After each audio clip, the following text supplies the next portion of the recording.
Hello guys, today I want to show you a game between Daniil Dubov and Magnus Carlsen at quarterfinals of Air Things Masters. This is second match of the playoff, and Daniil is leading 1.5 to half, so he needs 1 point or make 2 draws in last 2 games, and he will be promoted to semifinals.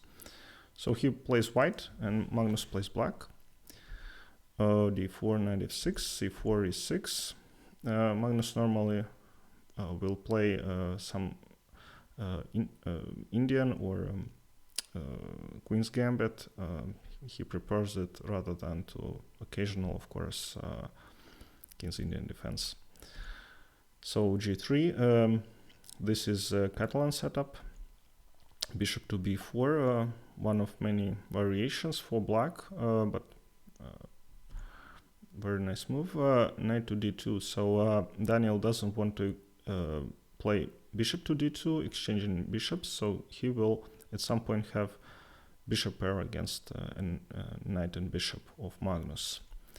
Takes bishop to g2, a5. So Magnus is preparing to give up this dark square bishop, and this pawn on a5 will somewhat give control of the dark squares. a3 takes, b5. So this line is quite sharp. It looks like note bomb variation of Semislav. So black is essentially trying to not give up this extra pawn and rely on this d5 square. They will play c6, put knights on d5, and block this powerful bishop on g2. So, and they have an extra pawn, but of course white has good compensation. a4, c6, queen to c2, bishop to g7, and h4. So, of course, it's not the newest plan played by Daniil, but looks fresh anyways. So he sees that his king basically is extra safe here, and there is nothing going on. Black doesn't have anything to attack the king, so he decides to play h4 and then add rook to the attack. So knight to d7. In these positions, black want to develop their queenside first. So also white is not threatening king too much in this position. h5, preparing h6, so he blocks it. Knight to e5. So general rule is that you don't want to exchange knights when you have a bishop pair. Yeah, you want to keep this knight. I wouldn't play this personally, but of course he has his ideas behind this. Knight to d5, blocking this bishop. If white plays something like e4, then the engine has big advantage to black. So the idea is that you don't want to play e4 when your bishop is here, so it will be blocked. So knight d5, rook to h4, continuing his plan. Now he has threat of rook to g4. Of course, Magnus blocks it. King to f1. Queen moves. King to g1. Knight to b4.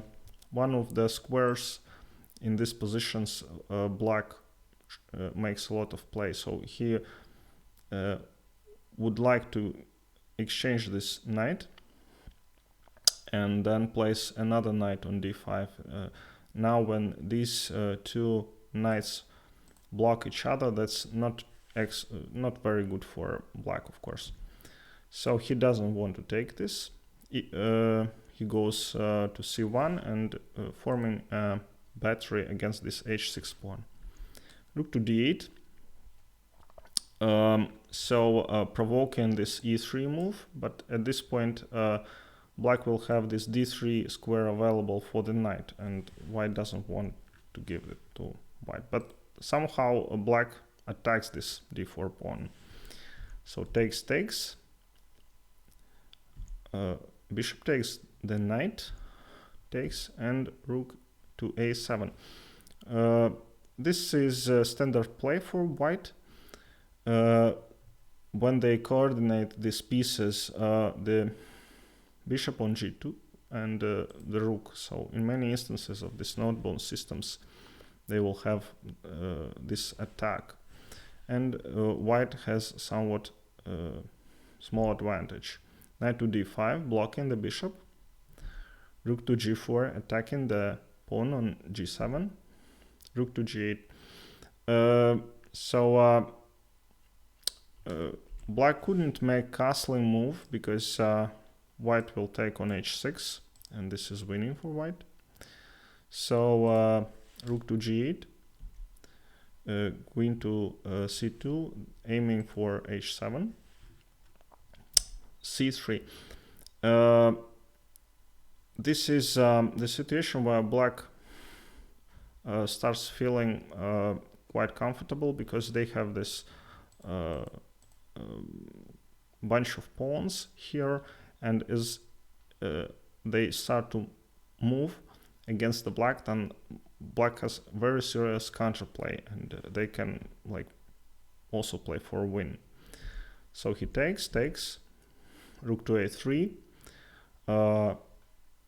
preparing taking on d5 and then capturing on c3. So Magnus defends the pawn. Knight to d3, knight to f6, bishop takes, and here Daniil played a mistaken move. He played knight to c5. He was in time trouble, and he missed that Magnus can take the rook, takes, and takes the rook on g4. So black is piece up, but he has some issues with these pieces. Yeah, he hasn't castled yet, and he needs to tempi or to play king to e7, for instance, and develop the rook. But everything it's not that easy to play against world-class player. So c6.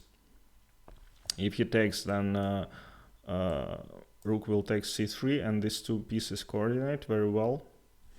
So you need to be careful about that. But so he takes, and plays queen to b6, attacking the f2 pawn with the knight. So if he plays, for instance, rook to c8, then king to d7 will attack the rook simultaneously and attack this pawn on f2. So he played, after queen to b6, Daniil plays e3. He has to protect his king first. King to e7, rook to c6, attacking the queen. Queen to d8, check. And the engine shows winning position for black, but in time trouble it's extremely hard to defend this kind of position because these two pieces, they coordinate. This pawn plays makes a lot of damage. It takes away this important square, and notice that it's on light squares and queen is on dark squares, so all these squares are taken from black. King to f6, rook to d6. Now he prepares this check, double check to knight and king, and this is the losing move. He wanted to pin the rook, but it appears that now white is winning. Queen to d4, king to g5, f3, this move which Magnus missed, now the king is attacked, knight is attacked, and king. If knight moves, white just mates with queen to h4. Let's say he moves here, then this is mate in 1, queen to e5. Yeah, and so the king is in the center, it can't escape. So Magnus played f5, takes, rook to c8. Magnus doesn't see a mate just yet, but queen to f4, king to f6, and queen takes f5, checkmate. This is caused because this pawn on d6 is pinned with the rook. Just rook, even though the rook is attacked, Daniil left it and just put a mate with his queen. Very nice win by Daniil. Thank you.